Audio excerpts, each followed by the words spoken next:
Hey guys, welcome to Sia Speaks. What I want us to do today is to sit with a question that I know for sure it's something that a lot of people do have in the back of their minds, especially those who are trying to make sense of South Africa's economy. It may be a politically sensitive question, but I believe it's economically important, right? It's the question, who really owns South Africa's mines and banks? Not who operates them day to day, not who works in them, not who regulates them. But I'm talking about ownership in the strict economic sense. Who ultimately owns the equity, who receives the profits, and who has the power to influence long-term decisions in these institutions. So I've got my notes here on my PC because I want us to walk through this carefully and factually without any rambling and without any conspiracy theories, right? Just a clear breakdown of how the system is structured and what that structure means for ordinary South Africans. Let us start with the mines. We all know that South Africa is one of the most mineral-rich countries in the world. For over a century, mining has been the backbone of our economy. The gold, platinum, coal, iron ore, manganese, these are the resources that build our cities, industries, and our financial institutions. They shaped the migration patterns and the labor systems that we have to this day. Abantu nabati sisaye egoli siyosebenza. That was a very common statement among the miners at the time, and to this day we still say siya egoli sisayosebenza because a lot of industries and job opportunities are still centered here in Gauteng. All of that started with the discovery of gold in Johannesburg, right? Even the name of the province itself, Gauteng, is derived from the discovery of gold, meaning the place of gold in Sesotho. So I think we can agree that in many ways these minerals did shape the country itself, right? But having minerals in the ground is not the same thing as owning the economic value that comes out of these minerals. Most major mining companies operating in South Africa are publicly listed corporations. Their shares are traded on various stock exchanges, and when a company is publicly listed on a stock exchange like the JSE, London Stock Exchange, New York Stock Exchange, and others, it means that ownership is divided into millions or billions of small pieces called shares. Those shares are held by a wide mix of investors.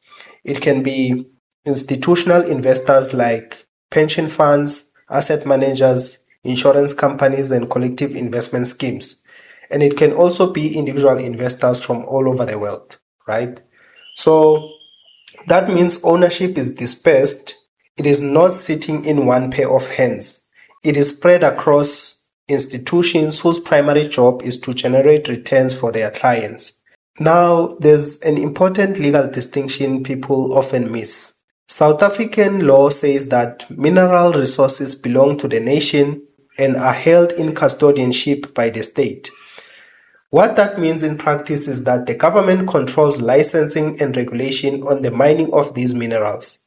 So companies don't own the minerals in the ground outright. They receive the right to extract them, right, through the licensing or regulation of their mining activities. But the profits that are generated after extraction, the revenue minus costs, belong to the company, and therefore they belong to the shareholders. So while the state is the custodian of the resources, the economic gains flow through corporate ownership structures. And this is where things get interesting.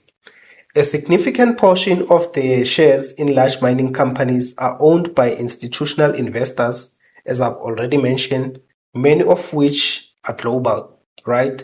These institutions manage money on behalf of pensioners, savers, and investors across multiple countries.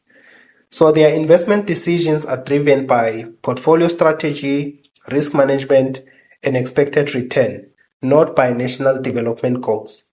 So that doesn't make these institutional investors the enemy. It simply means that they operate according to some financial logic that is in line with their investment objective or their long-term investment strategy. Because capital goes where it expects to be treated well and to earn some competitive returns. It is not charity, right? Investors do want return on their investments, right? Now let us shift to the banks. South Africa's banking sector is widely regarded as one of the most sophisticated banking systems in the developing world. The major banks here in South Africa are large, some of them are very old, they are well capitalized and deeply integrated into global financial systems. Like the mining companies, they are also publicly listed in stock exchanges and they are owned by shareholders. And just like with the mines, those shareholders include a mix of local and international institutions. In fact, South African pension funds are the major players in the buying of shares of banks, which means that many citizens in South Africa have indirect ownership through their retirement savings, right? But international investors as well also hold a meaningful stakes in banks. Banks occupy a special position in the economy because they don't just safeguard deposits, they also collect credit, they decide which sectors receive funding and under what conditions and at what price. So, in other words, they shape the direction of economic activity. But banks are also constrained by global regulatory frameworks, capital requirements, and shareholder expectations. Banks undergo through a lot of regulation. They have to meet certain regulatory capital requirements, and the Financial Sector Conduct Authority also oversees how they conduct their businesses. They don't just operate as they please, right? There's a lot of restrictions and constraints. Banks also have to report to the Prudential Authority that governs how they work. So they must balance development aspirations with strict risk management. When a bank evaluates a loan, it is not primarily asking whether the project is socially desirable. It is asking whether the loan will be repaid with the acceptable risk. This creates some tension because on one hand, South Africa needs aggressive investment in the real economy, like things like infrastructure, manufacturing, small businesses and innovation all need some capital injection, right? On the other hand, the financial system is designed to prioritize stability and predictable returns, right? So now we also have to talk about inequality because ownership structures and inequality are tightly connected. And given our historical background as a country on inequality, we have to talk about this. When a small group of people owns most of the businesses and major assets in a country, whether those owners are local or foreign, the money those businesses generate doesn't get shared evenly. The profit mainly goes to the owners, workers mostly earn their salaries, and the government collects taxes. So if ordinary people don't also own shares in these businesses or stakes in these businesses, then the people who own the assets keep getting richer faster than those who only rely on their wages or salaries. So South Africa's economy is still shaped by its history. The ownership patterns created during apartheid didn't suddenly vanish after 1994. They changed gradually. The new government introduced policies that are meant to give more people a stake in the economy. In some industries, this helped. I think this is through the creation of BEE policies. And then in some industries, this helped to create a new group of business owners and leaders. But in other parts of the economy, ownership stayed in the hands of a small group of people or simply shifted to a different small group of people, right? So the bigger issue here is this.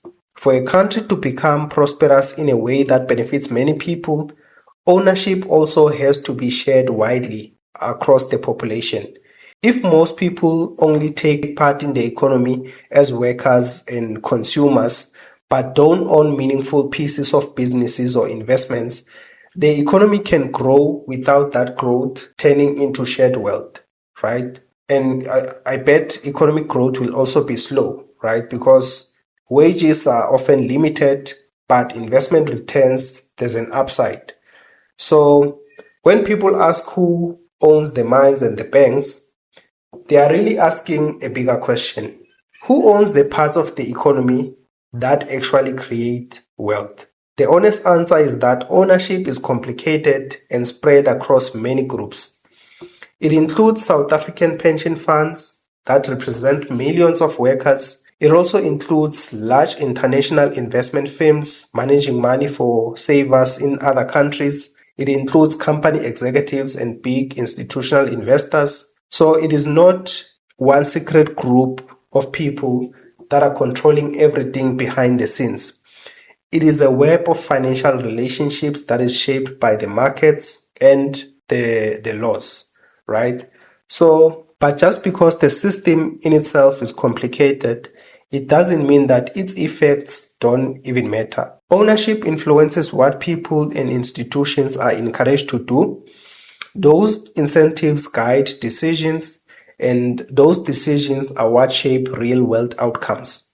This is why the national conversation is so important. South Africa is not short of resources or financial expertise. The challenge is making sure that ownership structures support growth that includes more people. That means thinking seriously about how ordinary citizens can own more shares or more assets, how pension money is invested, and how the country adds more value into its own resources, and how financial institutions balance profit with long-term development, right? These are the difficult issues with real trade-offs. Push too hard into one direction and you might scare away investment. Move too slowly and inequality becomes more entrenched. But ignoring the ownership question is not the solution either. Because ownership is not just about money, it is about power and participation. It is about who has a stake in the country's future and who stands to benefit when the economy of a country grows. So when we ask who really owns South Africa's mines and banks, the answer is not meant to be a catchy slogan. It is a reflection of how modern capitalism spreads power, risk, and rewards. So the real challenge going forward is deciding how to adjust the balance in a way that is both economically stable and fair to society.